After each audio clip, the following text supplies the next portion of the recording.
Esta é a parte 2. Assista também a parte 3. Uma outra coisa, nessa época, como eu comecei a sentir esse preconceito e perceber essas questões, eu comecei a frequentar também centros de Umbanda e hoje, de vez em quando, eu vou até a um centro de Candomblé que eu confio muito aqui, quando eu sei que eu preciso ir a algum lugar porque alguma entidade precisa falar alguma coisa comigo que não seja, que eu não consiga entender por mim. Então, quando eu vejo isso, eu procuro. E aí, numa dessas idas a um centro, eu conheci um senhor, amigo, que nos levou para ir a um centro, a um trabalho mediúnico numa cachoeira. E lá se manifestou que na Umbanda chama-se Exu, né? Que a gente Apoie o nosso canal dando like e se inscrevendo. Contribua também tornando-se membro de nossa comunidade. Para compartilhar a sua experiência com o mundo, confira na descrição deste vídeo os links para o nosso e-mail e Instagram. Conheça também o nosso novo canal de cortes, Experiências Luminosas, um canal descontraídamente sério. né? Que é o anjo de guarda na Igreja Católica, que é o espírito guardião no Espiritismo, que hoje, depois das minhas experiências e do que eu tenho lido da EQM, eu digo que o guardião ou o anjo de guarda é o nosso eu superior. Eu acho que o entendimento que eu tenho, eu acho que é o O nosso eu Exu superior. também seria, no caso. Seria, que é esse guardião da nossa encarnação, que sou eu mesmo, só que na minha versão pura lá no mundo Sim. espiritual. E eu talvez, eu vejo em todas as narrativas de EQM, ou na maioria delas, que eu já vi, que as pessoas falam de uma pessoa que eu acompanho que ele não vê o rosto, mas que está É, falando com ele. Eu sim. imagino que todos esses que passaram por essa situação é essa pessoa. Essa É. pessoa é ela mesma. Por isso ela Sei. não vê o Você rosto. seria o avatar, né, desse espírito original. Isso, esse corpo meu é o avatar Sim. desse espírito, é como eu vejo agora. Uhum. E aí, nessa reunião, um espírito se manifestou lá dizendo assim: eu sou Exu Cascavel, e eu vou te ajudar. Você está com muitos problemas, precisando de orientação, eu vou te ajudar. Toda vez que você precisar de mim, você pode contar comigo. E eu vou te dar um sinal de que eu estou te ajudando. E, bom, eu entendi, confiava na espiritualidade, entendi o recado e não preocupei com o sinal. Nem fiz questão do sinal. E aí a gente, como era uma cachoeira, a gente estava indo embora, 22 quilômetros da cidade aqui de Divinópolis. Na volta, a gente passava por uma estradinha de terra. No meio da estrada, uma cascavel enorme parada no meio do. Aí, para a gente não matar a cascavel, a gente parou e foi ver, né? Tirar ela de lá. E aí, quando a gente chega, a cascavel está intacta, mas morta. Ela não estava viva, ela estava Sim. morta, mas não tinha nenhum machucado, não tinha sido ferida, e ela estava esticadinha. E aí o chocalho, a cascavel tem um chocalho, né? É. Aí o senhor, que era o coordenador da reunião, falou assim: que o guardião lá falou que ia te ajudar, ele tá te dando um sinal, pega o chocalho para você. Aí eu peguei, cortei o chocalho, estava morta a cobra, né? Cortei o chocalho e trouxe para mim como um sinal da Sei. presença daquele espírito. Isso assim foi marcante demais para mim, porque eu ainda tinha muita dúvida, e O nome continuei dele era Exu Cascavel, né? isso. E eu tenho o chocalho até hoje aqui na minha casa. Acho que ele está guardado aqui do lado. Então eu guardo ele como lembrança disso. E desde essas épocas que as confirmações foram acontecendo cada vez mais, assim, várias situações acontecendo, mas eu bem afastado. Quando foi eu fui afastando pela psicologia, estudava à noite, trabalhava o dia todo, eu passei a frequentar muito pouco o centro espírita e fui afastando bem. E tendo uma visão assim, que eu não tinha, visão social, visão de ciências humanas e as questões sociais, que foi me esclarecendo e eu fui percebendo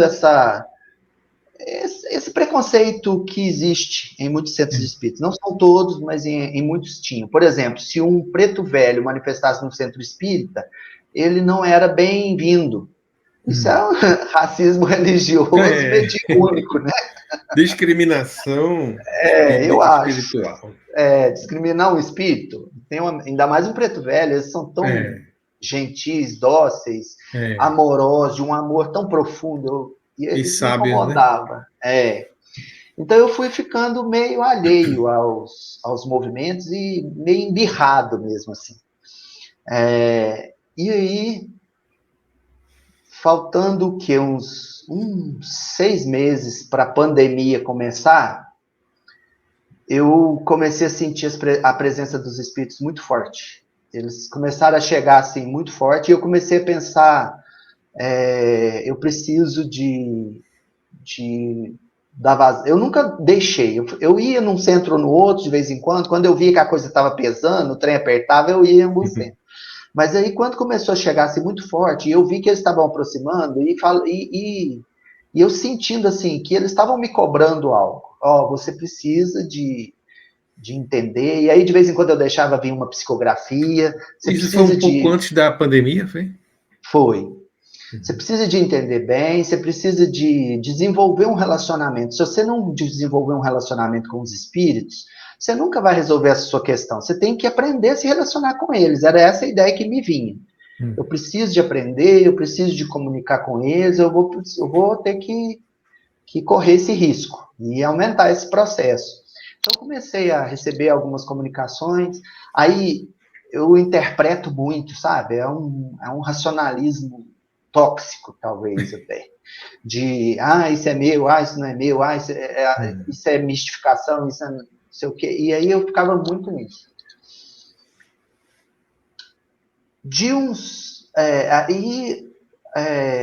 Essa aproximação veio, e aí eu comecei a pesquisar muita coisa sobre Google Meet, sobre internet, como dar aula online.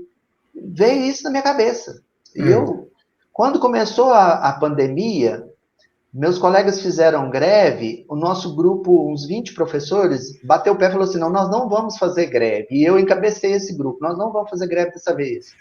E aí aconteceu algo inédito na nossa escola, que foi, a gente fez um horário de greve. Só os professores que queriam dar aula continuaram dando aula, e os outros ficaram de greve.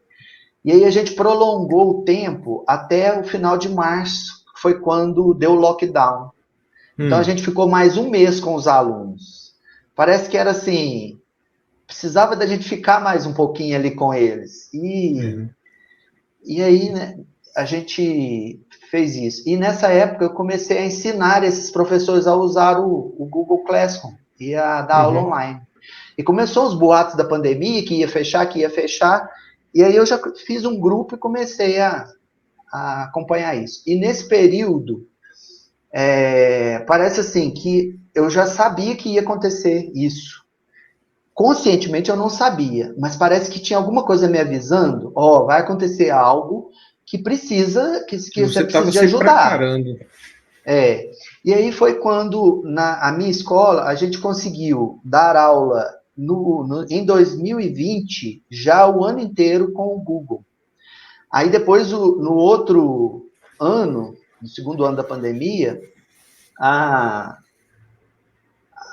Secretaria de Educação daqui do meu estado oficializou o Google. Então, os professores já estavam todos familiarizados com isso. Foi, assim, algo que foi muito bom. E o meu canal de YouTube, né, que eu tinha criado para dar aula para os meus alunos do EJA, serviu para a gente fazer lives com os professores, lives assim que foram muito produtivas e que foram os nossos 19 sábados letivos que teve aqui para compensar esse período de pandemia, no segundo ano da pandemia. Então, e nesse período, eu passei por várias situações familiares que eu vi que esses espíritos chegaram, assim, foram espíritos amigos que chegaram para me amparar. Eles chegaram nesse momento, que eu senti essa presença mais forte, foi para me amparar, porque eu passei por uma situação eu tenho um relacionamento homoafetivo com uma pessoa já há 8 anos. E esse meu companheiro, em 2019, ele teve um adoecimento Então, foi um pouco antes desse período que eles chegaram. Já para mim, acho que me dá uma força nesse processo. Então, ele ficou internado 21 dias. Depois desse período, de 2019 para 2020, começou a pandemia. A minha irmã foi diagnosticada com câncer. E a gente passou por uma situação muito complicada. E eu via que eles estavam me amparando nesse processo. E logo no final desse processo, do segundo ano da pandemia, a minha irmã foi curada, assim, o câncer sumiu, desapareceu, né? Sem tratamento, sem nada? Ela tirou o mioma, e depois que tirou o mioma não sobrou nada. Desapareceu. E na biópsia, que todos os exames anteriores de sangue, a tomografia era um tumor de 25 milímetros. Sei que o tamanho da massa era quase o tamanho de um saco de arroz, as proporções dele, de 5 quilos. Era muito grande. Então, os médicos tinham desanimado a gente, já tinham falado que já estava com metástase, só que depois, na hora que fez o último exame, depois da cirurgia, não tinha nada. Mas ela passou por algum processo de tratamento espiritual, alguma coisa assim? De tratamento espiritual. Inclusive, num centro espírita que tinha sido me apresentado por esse amigo meu que desencarnou. Ele tinha me levado lá. E ela está morando lá perto agora. E aí eu levei ela lá, porque eu já conhecia o pessoal. Então, assim, eu percebi que eram esses meus amigos que estavam me acompanhando nesse processo. Mas ainda ficava aquelas dúvidas. Quando foi agora no final do ano passado, acabou a pandemia. No ano passado, a minha mãe descobriu que está com câncer de tireoide, passou por uma tireoidectomia, está em tratamento. Essas questões mexeram também de novo muito comigo. E aí, no final desse ano passado, a gente já passando por essas situações, aguardando o tratamento dela, que ela vai começar agora, de iodoterapia, me veio uma confiança absurda em tudo isso. Porque em um dado momento, eu parei de ter contato com os espíritos. E depois voltei. E eles já estavam me instruindo, em algumas dessas psicografias, para eu criar um canal onde eu pudesse divulgar tudo que eu estava recebendo, que não fosse vinculado ao meu nome. Só para divulgação de todas essas informações que eu recebi através de psicografia, de intuição, de meditação. Eu pratico yoga. Em algumas meditações eu tenho algumas imagens muito interessantes. Aí eu falei assim, um desses dias eu falei assim, eu vou voltar a fazer um horário para receber essas comunicações, e vou levar mais a sério isso, porque eles já me ajudaram tanto, né? Eu tenho que fazer alguma coisa, sentindo que eu precisava fazer alguma coisa. Aí veio aquela voz forte, confiante, veio e falou assim, nós não vamos comunicar. Eu falei assim, por quê? Você não acredita? Nada que a gente fala, você não acredita e não dá prosseguimento em nada. Para quê? Você vai continuar nessa posição de nunca acreditar nas coisas? E aí, desde esse dia, acabou minhas dúvidas, cessaram todas. As coisas vêm-se na minha cabeça com uma certeza.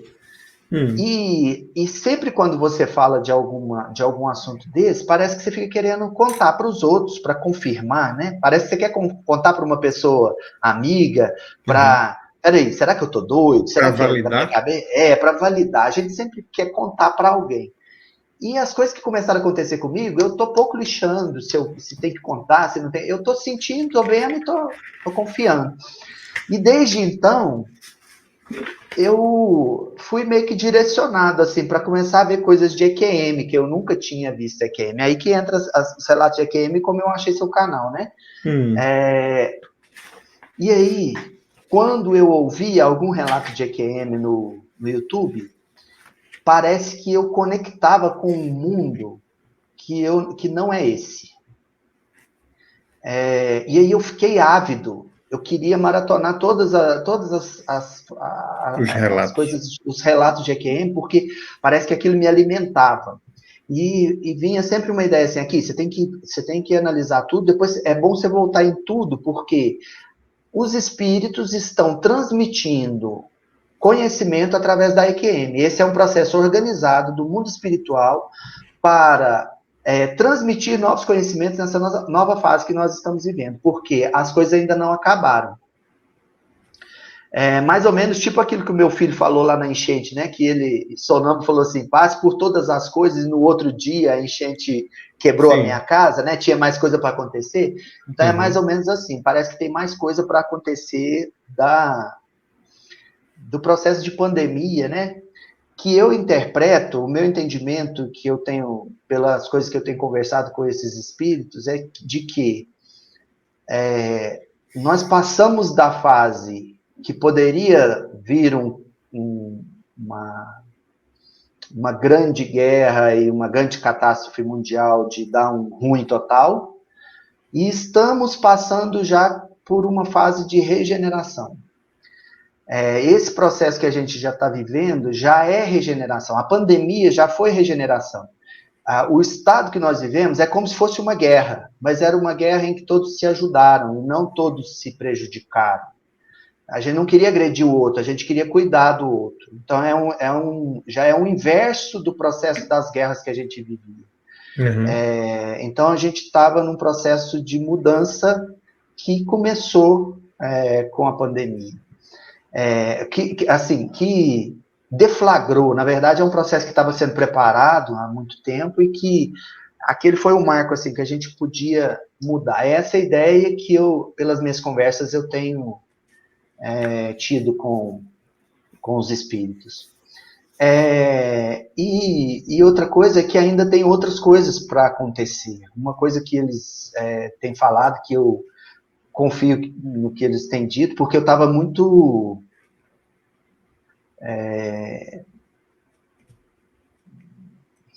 persecutório, né? Eu estava muito assim, pensando muito, como, né? O que mais que vem? Que ruim que vai dar, né? Aquele medo do que possa vir. E isso estava me angustiando, porque eu tinha uma certeza absurda disso, de que mais coisa tem por vir. Não era algo assim que eu duvidava, que eu ficava questionando, é uma certeza profunda. E aí eu nessas angústias, eles esclareceram de algum modo assim que, na verdade, o processo da primeira bomba atômica e das primeiras experiências nucleares, de fissão nuclear, de bombas atômicas, desse processo todo, afetaram radicalmente a estrutura do planeta. Parece que foi só lá em Hiroshima, mas não foi. Afetou uma estrutura profunda do planeta. Física, que não é reversível. Então, por algumas coisas, a gente vai ter que passar, que são relacionadas à natureza, a fenômenos da natureza, que não é possível mudar. Mas que o modo como a gente vai passar por isso faz toda a diferença. Então, as pessoas ficavam muito com medo dessa guerra na Ucrânia, né, disso virar uma terceira guerra mundial. E aí eu também tinha esse medo.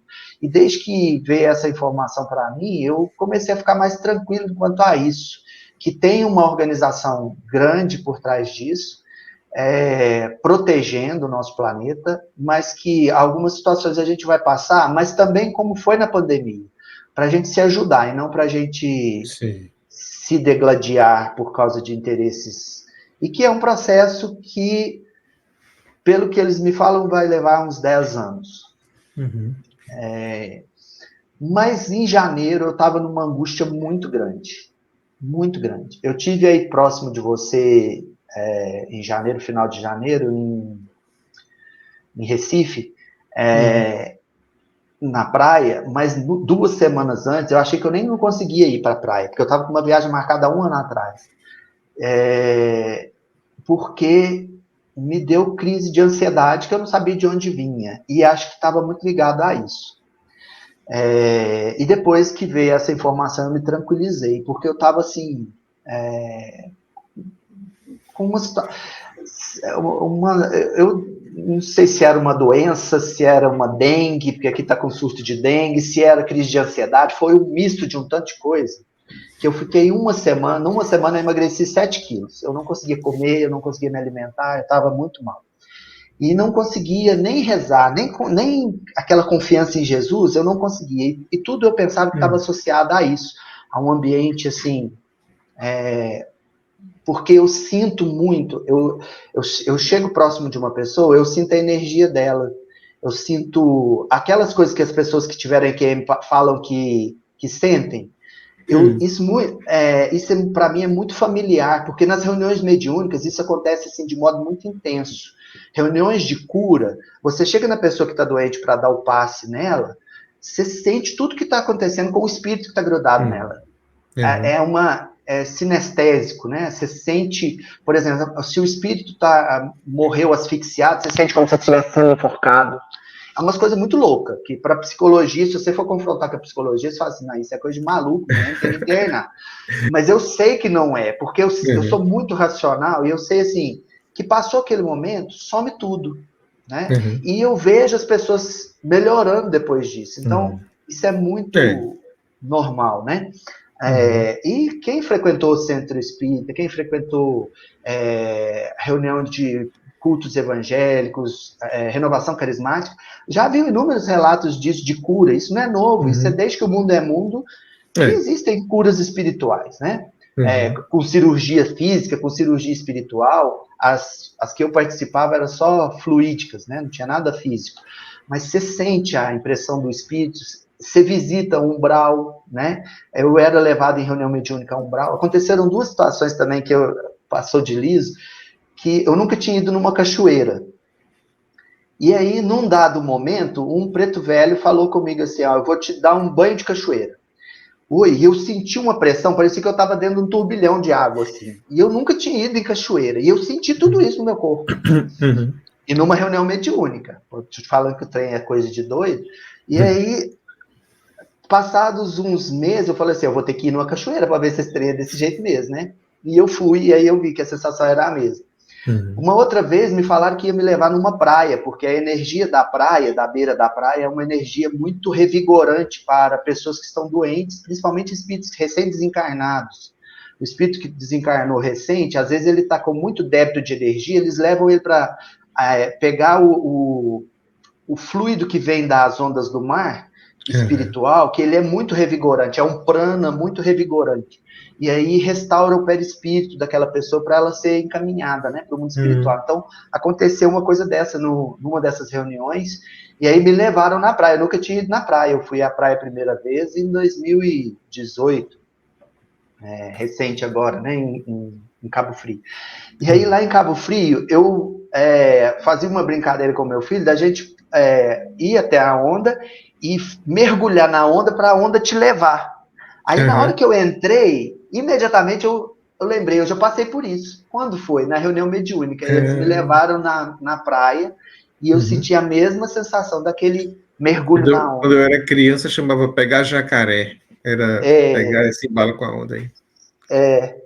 Acho que é o que o surfista faz com a prancha, a gente faz com o corpo, né? E a onda te leva. Eu acho que seja. Então, aconteceu muitas coisas dessas em reunião mediúnica comigo. E aí, nessa semana, eu sentia que era uma coisa muito espiritual que estava acontecendo comigo.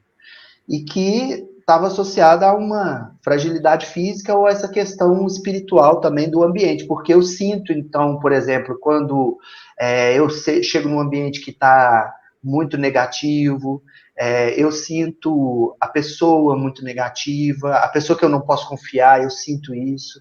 São esses relatos das EQMs me mostraram o que eu via pela reunião mediúnica, duvidando, eles me mostraram de uma pessoa que viveu isso descolado do corpo, né?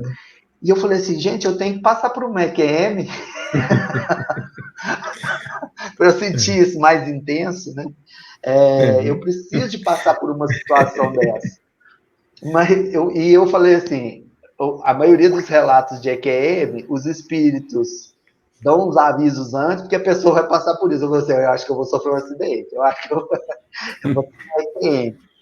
E eu tinha uma outra curiosidade, por causa de eu ser de linha psicanalista na psicologia, né? Psicologia, que é uma das mais céticas, né? É verdade.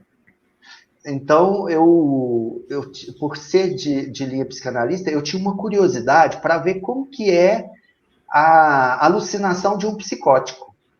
Porque a gente sabe o que o psicótico alucina pelos relatos dele, ou pelos relatos de pessoas que estudaram psicóticos, mas nunca tendo a experiência de ser psicótico. É de você passar pela experiência de ser psicótico sem ser, né? Às vezes até sei, né? Mas o meu psicólogo, meu psicanalista não fala que eu sou psicótico, não. Aliás, ele fala que eu sou muito neurótico. Mas a questão é que eu ficava com essa dúvida. E eu falava assim, usar tóxico eu não vou para ter uma alucinação para ver se é isso, né? Eu não vou chegar nesse ponto. E aí eu comecei a ver a questão da ayahuasca, né? Que é um ritual religioso, às vezes, ou xamânico, acompanhado espiritualmente, e que pode ser um processo muito parecido por causa da droga ter... Como é que chama? Psicoativa, né? O psicoativo do cérebro, DMT, DMT, né? DMT.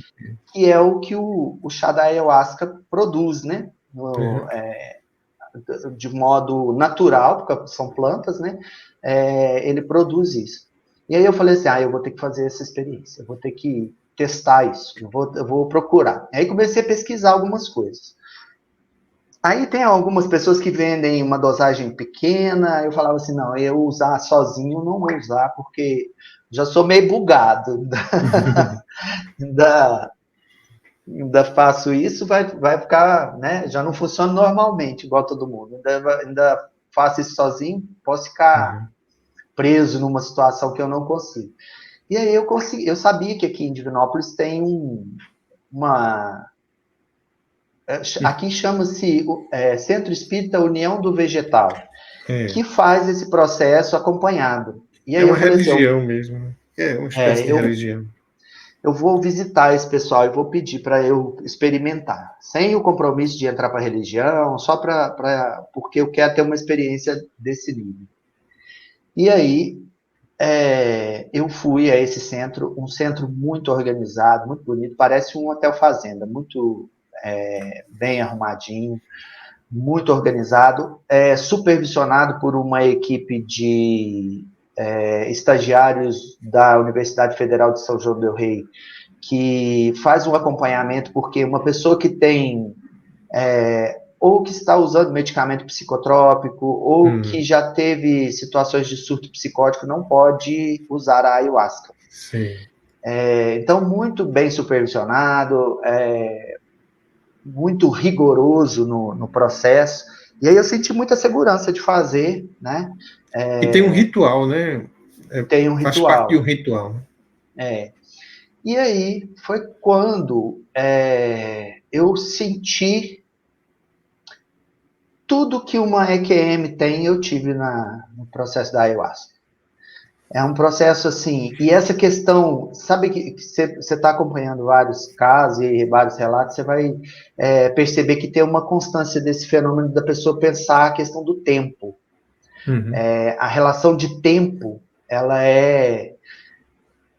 não existe na experiência, né? Ou se existe, ela é um tempo muito diferente do tempo aqui.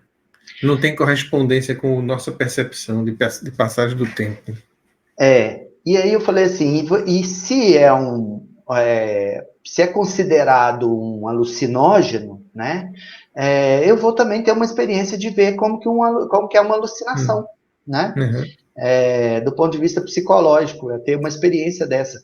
Algo que me chamou muito a atenção no seu canal foi aquela narrativa do Jung, né? O Jung também teve um processo xamânico e foi algo que para ele foi muito importante.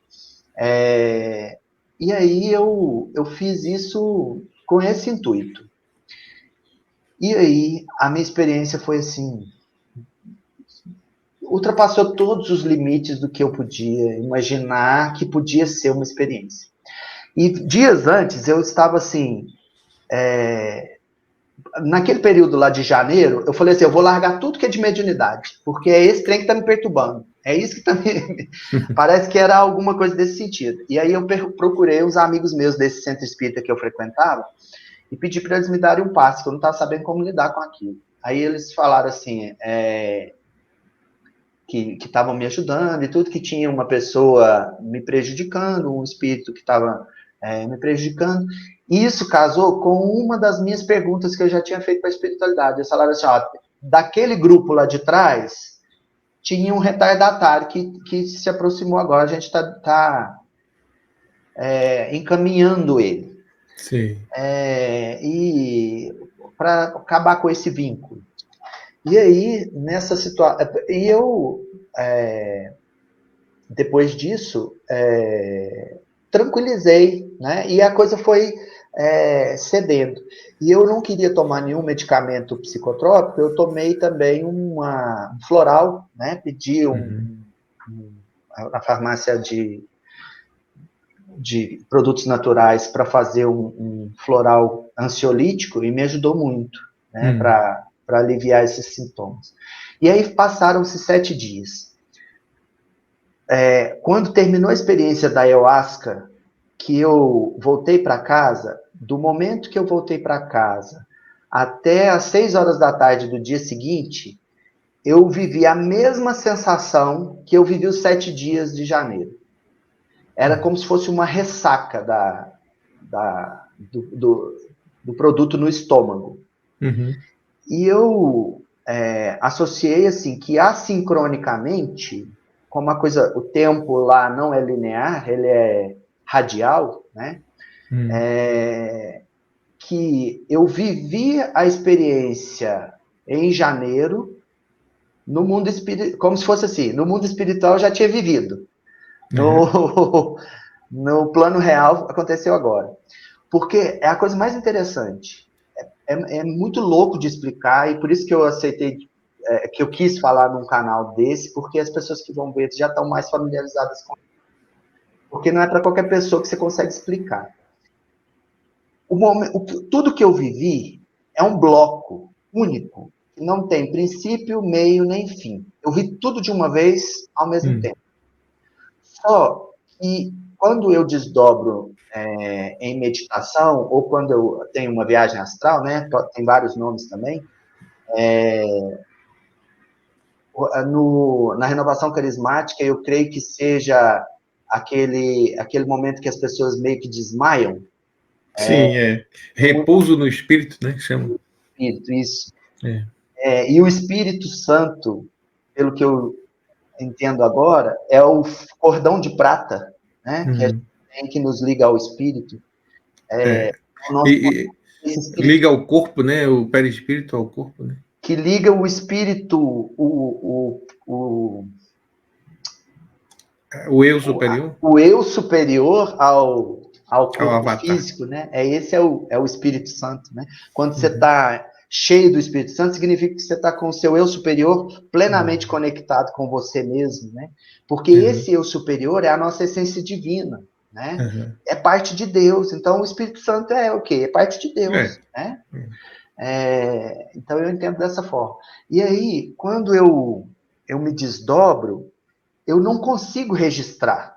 E aí eu comecei a fazer uns exercícios de yoga para fortalecer a ligação do chakra frontal, que é da testa, né, o terceiro olho, que quando você está com ele muito desenvolvido ou muito ativado, você consegue viajar e lembrar ao mesmo tempo. Então, nos momentos de meditação, eu consigo desdobrar e lembrar.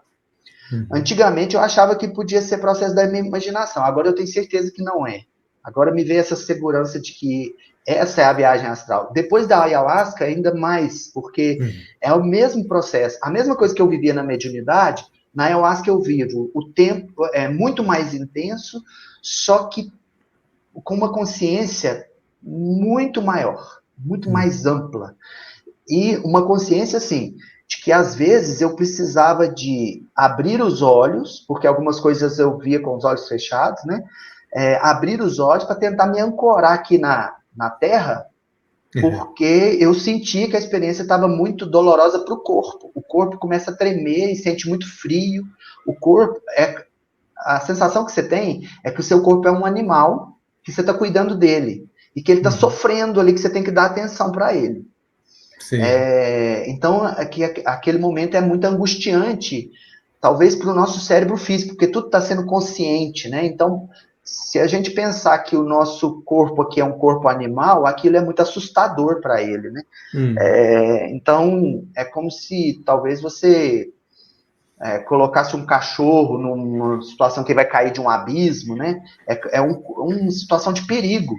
Sim. Então, o nosso cérebro interpreta como, oi, a pessoa está morrendo, né? Porque é parecido com a experiência de morte mesmo. E aí, então eu via que de vez em quando eu tinha que abrir os olhos para voltar aqui para a realidade, para ancorar um pouco. E é tudo que eu vivia na mediunidade, ou tudo que eu vivia na meditação, que é mais leve, eu vivi no processo da ayahuasca. E com uma clareza muito maior. E a sensação que eu tinha, Paulo, é o seguinte, aqui eu estou no presente linear.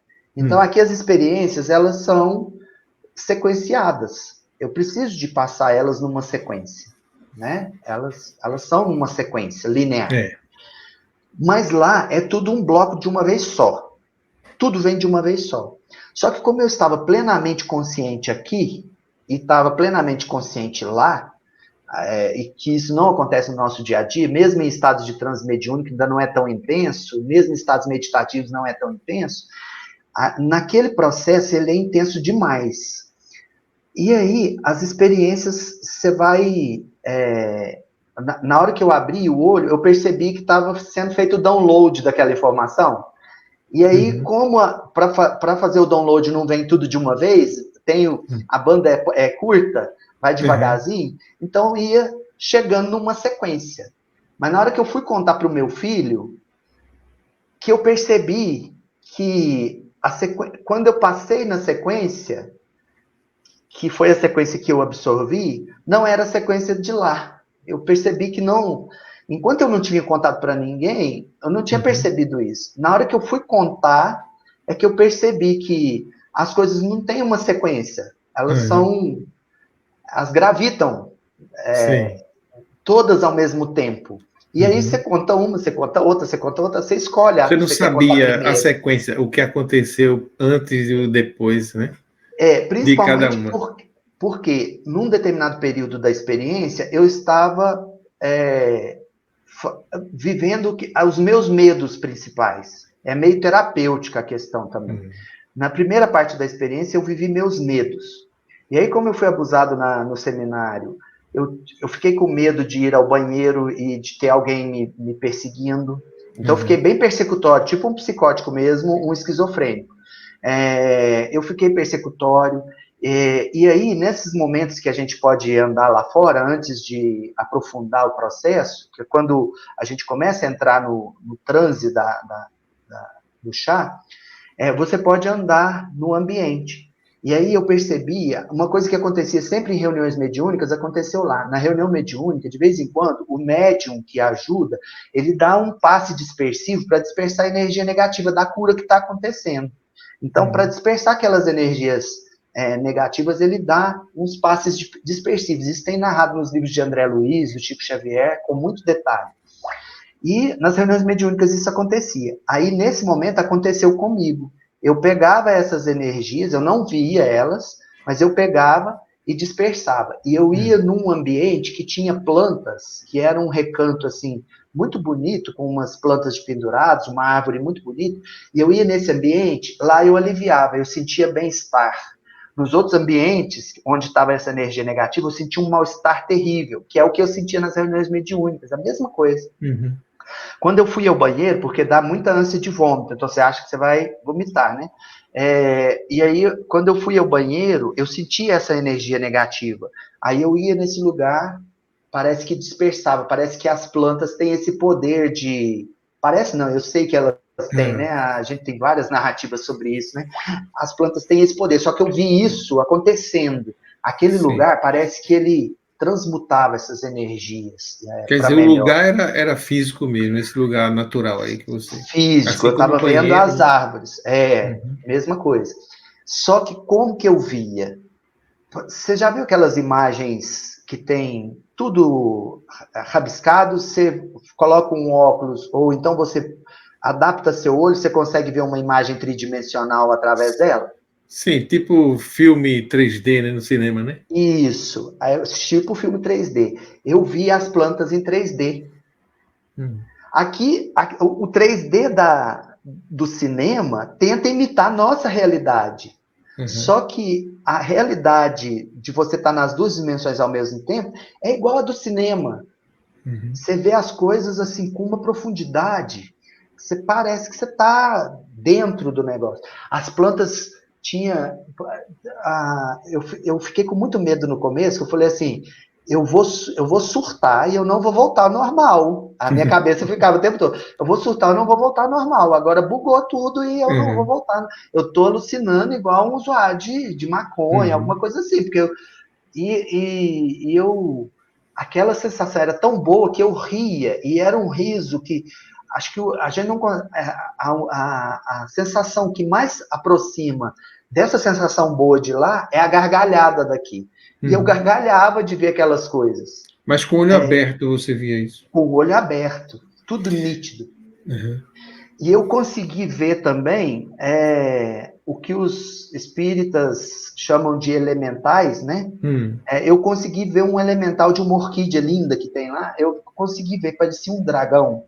E eu fiquei, no começo, eu achei que era pareidolia, porque pareidolia a gente olha para as coisas e vê formatos humanos, formato de bicho, né? Isso acontece muito. E aí eu olhava para isso e falava assim, é pareidolia, eu não estou vendo um dragão, parece um dragão, mas é uma aparência. Mas aí, com o tempo, eu fui vendo que parecia um lagarto mesmo, e estava ressaltado da planta para fora. Então... e aí eu associei isso com o que eu queria, com a pergunta que eu fiz antes de entrar no processo, que é como que é a alucinação do psicótico, como que é esse mundo caótico do psicótico, né? Que é esse caos, que você não sabe distinguir a realidade do que você acha que é fantasioso, que talvez o psicótico não esteja vendo uma fantasia. Talvez ele esteja vendo, talvez a conexão dele seja muito frouxa mesmo, né? Exato. E que a gente talvez precise avançar nos estudos sobre a psicose, porque uma das coisas que o Jung produziu junto com a estudiosa brasileira Nise da Silveira foi justamente isso, que desde que o Jung teve essa experiência dos arquétipos e desse mundo que as experiências de casa e morte mostram o tempo todo, o Jung conversava com a Nise da Silveira e ela estabeleceu um tratamento que os psicóticos conseguiam se vincular à realidade através das mandalas, né, da produção artística. Porque as mandalas e as produções artísticas, elas têm um poder de organização dessa mente do psicótico. E que talvez seja uma forma dele expressar aquilo que ele vê no mundo dele, né? E realmente, se você pensar, as coisas funcionam meio que numa mandala. É como se tudo estivesse gravitando em torno de uma única coisa, né? De um único centro. Então, quando eu fechava o olho, eu ia para essa realidade ampla. Quando eu abri o olho, eu ficava aqui no mundo, só que vendo tudo em 3D. E aquela relação também que todas as narrativas de EQM geralmente falam, que você olha para uma coisa, você quer ver ela mais de perto, ela chega na sua cara, você não vai até ela. Então eu olhei para a parede, eu falei assim, nossa, a parede está diferente, a parede estava a uns 6 metros de mim. Aí eu falei assim, não, como será que é essa parede? E parece que a resposta vem automático. Aí a parede chegou pertinho de mim, assim, ó. Você viu em detalhes. Sabe quando você está tomando banho que o vapor fica... Tudo é vapóreo. De pertinho, tudo é vapóreo. É como se fosse um vapor. Você vê entre as as frestas da parede, dos elementos que compõem a parede. Você vê aquilo tudo vaporoso. É muito, muito fantástico. Nas EQMs, eles relatam que vê detalhes, né, de poeira em cima do móvel, a teia de aranha, aquilo se aproxima e ele começa a ver mínimos detalhes, né? A percepção fica muito ampliada, né? E várias situações que nós já estamos com 1h52 de gravação, que se eu fosse contar a experiência toda eu vou contar alguma coisa para você ter o teor do que aconteceu. As 3 fases. A primeira foi essa que a gente anda lá, a gente comunica com as outras pessoas. Depois eles falam assim, é bom que você venha para o recinto, porque aqui é um ambiente mais protegido. Ainda mais que eles perceberam que eu estava tendo muito contato com essas energias exteriores que são mais negativas. Né? Então, me levar para um ambiente mais seguro. Aí, lá dentro desse ambiente, é onde eu comecei a fechar o olho, a arriscar a fechar o olho, porque no começo, sabe quando você entra na montanha-russa pela primeira vez, que você fica assim, eu vou morrer? É a mesma coisa. Você tinha medo, né, do que eu tinha medo. Será que eu fecho o olho? Será que eu não fecho? Não, eu vou ficar aqui na realidade. É um medo assustador. Aí, na hora que eu fechei o olho, eu comecei a sentir uma angústia, que era aquela angústia lá de janeiro, uma angústia terrível. E aí vem as respostas na cabeça da gente. Eu acho que é o eu superior da gente respondendo as nossas perguntas, que eu falava assim, o que é isso que eu estou sentindo? Eu não quero sentir isso. Aí me falaram assim, você está se conectando com as energias de todas as pessoas que estão aqui no ambiente. Isso aqui é o caos da mente de cada um que você está sentindo. Tudo em conjunto ao mesmo tempo. E isso é algo que a gente sente, às vezes, em reunião mediúnica, dependendo dos ambientes que você vai, dependendo de onde eles levam, a gente sente essa energia meio que umbralina, meio que de muita angústia, de muito sofrimento, de muita dúvida, de muito questionamento. Então, e aí eu fui conectando com essas pessoas, aí eles me mostraram uma pessoa do meu lado, outra do outro, que eles, é próprio do ritual, eles colocarem 2 pessoas que já têm experiência, que já são vinculadas à entidade, né, ao centro espírita, que já sabem do processo e já estão iniciados no processo, para acompanhar quem é novato, que está pela primeira vez. E aí o que estava do meu lado tomou só um pouquinho do chá, o que estava do cá tomou um copão assim, e eu também um copão assim, porque eles dosam, quem dosa é o presidente do... Então esse aqui eu vi que estava mais sóbrio, e esse aqui mais envolvido no negócio. E aí, eu visitei o mundo interior do moço de cá. O mundo interior do moço de cá. Eu não confirmei, porque acho que é muito invasivo eu chamar eles. E na hora do processo lá também, a gente ainda está sob o efeito do chá na hora que a gente vai embora, ainda tem um pouco do efeito, então eu não senti seguro de conversar com eles sobre isso. Mas eu visitei a intimidade do moço, o pensamento do moço, igual acontece nas reuniões mediúnicas, quando você vai visitar uma pessoa que você está curando, né, que você está auxiliando na cura, que isso acontecia muito comigo em reuniões da renovação carismática também. Na renovação carismática, eu fiz, principalmente depois que eu fui para essa comunidade, a gente fazia aqueles rebanhões, e nos rebanhões eu fazia cura interior. Então, eu entrava em contato com o Espírito Santo e ele ia falando das doenças que as pessoas estavam sendo curadas, várias pessoas, né? E as pessoas iam se apresentando, né? Isso. Comigo, acontecia isso também na reunião mediúnica, só que é mais individual, né? Atendimento de pessoa por pessoa. E aí você entra na intimidade. Quando eu pego na mão da pessoa, assim, e entro em transe, eu consigo sentir o que ela está sentindo, eu falo coisas que ela está... Isso sempre me acompanhou. Antes de qualquer outra experiência, eu já tinha isso em mim. E aí, lá, eu acho que por causa do campo eletromagnético dos rapazes que estavam do meu lado, um do lado do outro, eu estava muito próximo, eu entrei na mente deles assim. E eu já fiz isso também em treinos, de entrar na mente da pessoa. Lá nesse centro que era mais científico, a gente fazia aqueles testes das cartas do J.B. Heine, dos 5 símbolos que você treina a capacidade de adivinhação. Eu fazia esses testes, a minha capacidade era um pouquinho além do limite normal já. Então, esse tipo acontecia frequentemente. Aconteceu lá na Ayahuasca, mas com muito mais intensidade. Eu entrei no mundo do rapaz de cá, e ele tinha uma situação que ele viveu de violência em casa, do pai ou padrasto, eu não sei identificar, é uma pessoa masculina, agredindo a mãe, e ele defendeu a mãe. Então ele era muito assim, valente e corajoso por ter enfrentado e ter impedido uma agressão, ao contrário do Dicá, que tinha sofrimentos angustiantes relacionados com a sexualidade. E esse Dicá, eu não vi a forma física dele, eu vi uma forma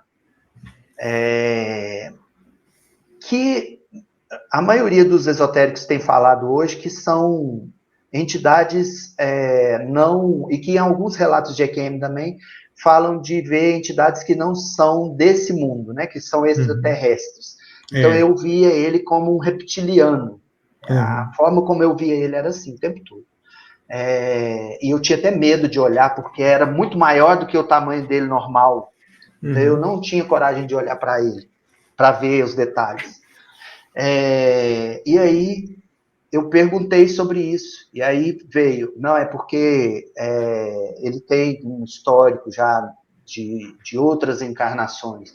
O Dicá, que ele estava bem com Deus, ele estava em estado de presença e não estava angustiado.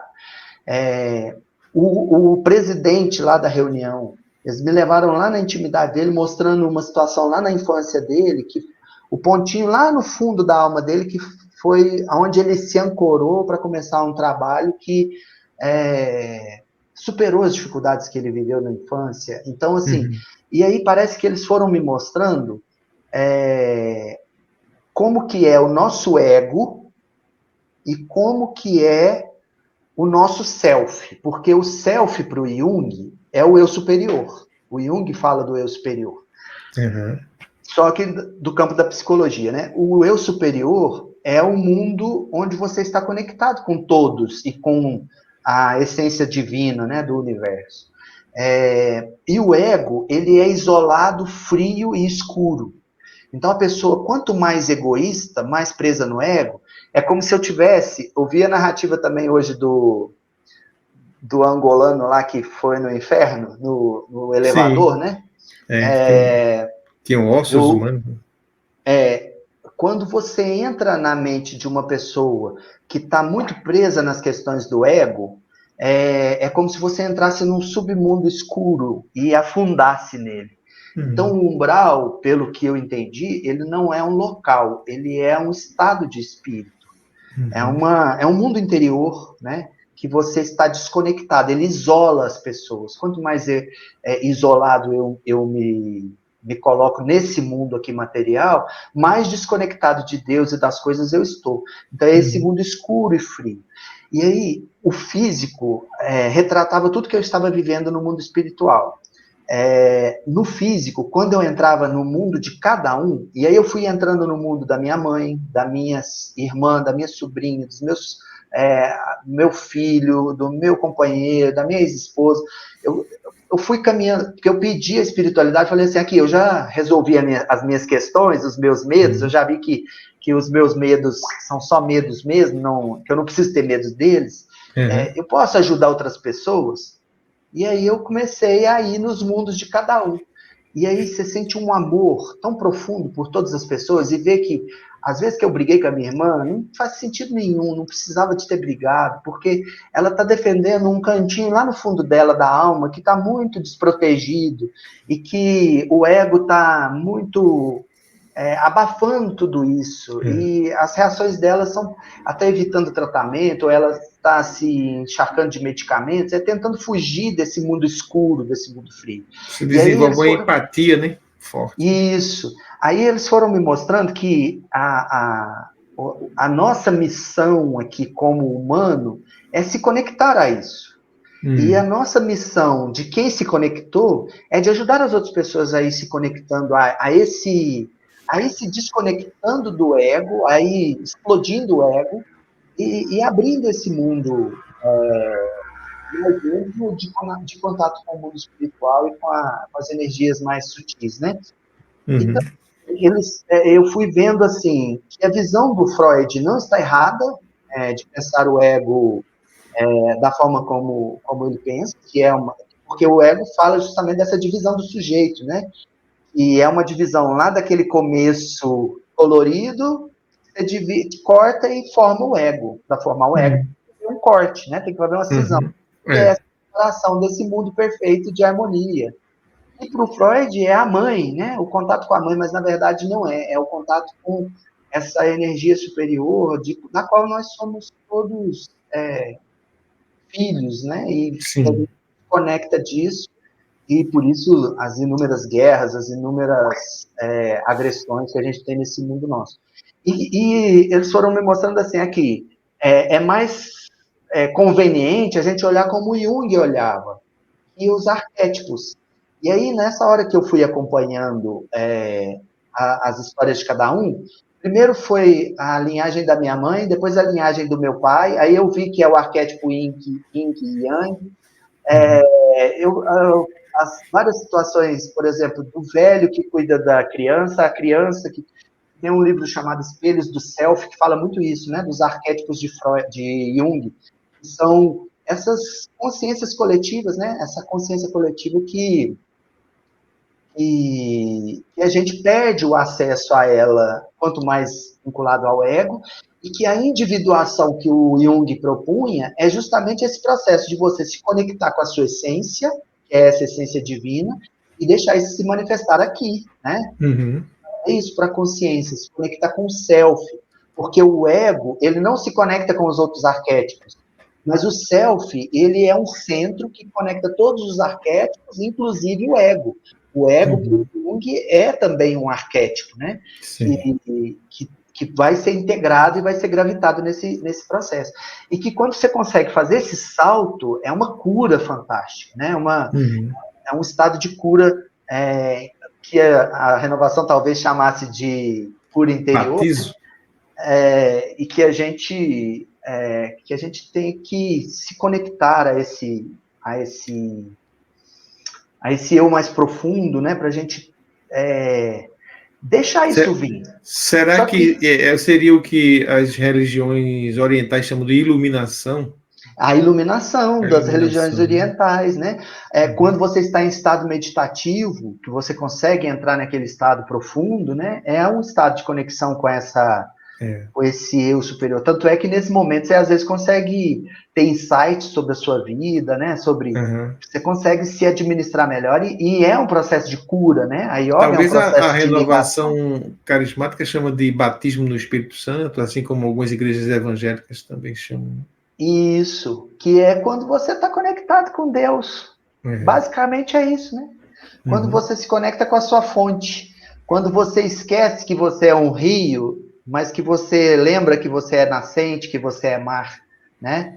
Quando você se envolve nessa energia. Agora essa fala já não foi minha. Não, então fale. Agora eu já senti essa energia lá de cima, assim, vindo profundamente. Quando vem, a gente emociona, o corpo físico não consegue.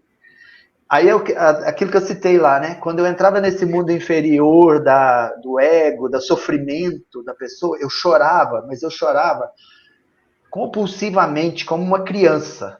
O corpo físico chorava lá no ambiente. Das pessoas olharem para mim e eu ficar assustado. Assim, tudo isso numa experiência só que você fez com a ayahuasca. Todo esse conteúdo. Isso. É um conteúdo imenso, que para eu contar para o meu filho, eu fiquei mais de 3 horas contando tudo. E que se passou em 1 hora. Sim. Então, assim, para eu narrar ficou muito maior. Então, eu imagino que seja por causa dessa sequência mesmo, que e ainda ficou coisa sem contar.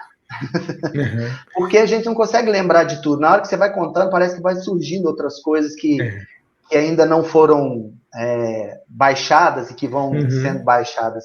Não foi processada ainda, né? Então, eu entrava nesse mundo e chorava, mas compulsivamente. E aí eu ia junto com alguém que estava me acompanhando, que eu imagino que esteja esse meu eu superior, até a pessoa, no fundinho da alma dela, onde tinha aquela janelinha de luz.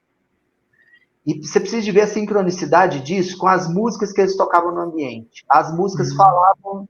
Eu começava a ver uma coisa, vinha a música falando sobre isso.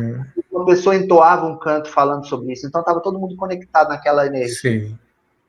Tanto é que, ao final desse processo da minha cura, eu fui levar a pessoa, eu tinha uma outra pessoa comigo, e essa eu vi no final, que é a minha avó materna. A minha avó materna já desencarnada, desencarnou quando eu tinha 2 meses de idade. E ela entrou num processo de confusão mental no final da vida dela. E aí ela veio me falar, aqui dentro de você tem esse cantinho, olha esse cantinho seguro. E aí ela me levou para essa conexão. Eu estou cuidando de você desde que você nasceu. Eu esperei você nascer, desencarnei, e eu tinha uma missão de te acompanhar, porque eu também vivi uma situação, e ela mostrou a situação que ela viveu no passado, que eu não consigo comprovar também, né? Mas você reconheceu ela porque ela se revelou, ou você conhecia por fotografia? Eu conheço ela de foto, e ela é quase idêntica à minha mãe, sabe? Assim, e as duas chamam Maria de Lourdes. Então, assim, e eu estava pedindo muito, nesse momento, ela me levou para ver a dor da minha mãe, porque a minha mãe está com muito receio da morte por causa do tratamento do câncer, né? Sim. Então eu pedi por isso. No começo da reunião, eu já tinha rezado para as minhas entidades para eu conseguir ajudar nisso. E aí, ela estava acompanhando nesse processo da minha mãe. E aí ela falou, tá vendo que tem um cantinho aqui dentro de você, que é um cantinho seguro? É aqui que você tem que se refugiar sempre. O ego é assustador e frio, mas essa janelinha... E aí, no final da reunião, o rapaz que estava presidindo a reunião falou assim, quem aqui viu a avó pela Greta? Então, a sincronicidade foi muito... Na hora que ele falou olhando para mim. Então, assim... e eu vi realmente a minha avó por uma janelinha que ela foi abrindo aquela janela e ampliando muito o campo, né, para eu conectar com essas coisas. E aí, a cada pessoa que eu ia, ela mostrava da minha família, ela mostrava lá esse lugarzinho do medo e da superação, onde que era a fonte da superação daquela dificuldade. E aí ela me levou a várias situações, cada uma das pessoas pelas quais eu pedi. E aí, quando eu achava essa janelinha lá no mundo sombrio da pessoa... Esta é a parte 2. Assista também a parte 3.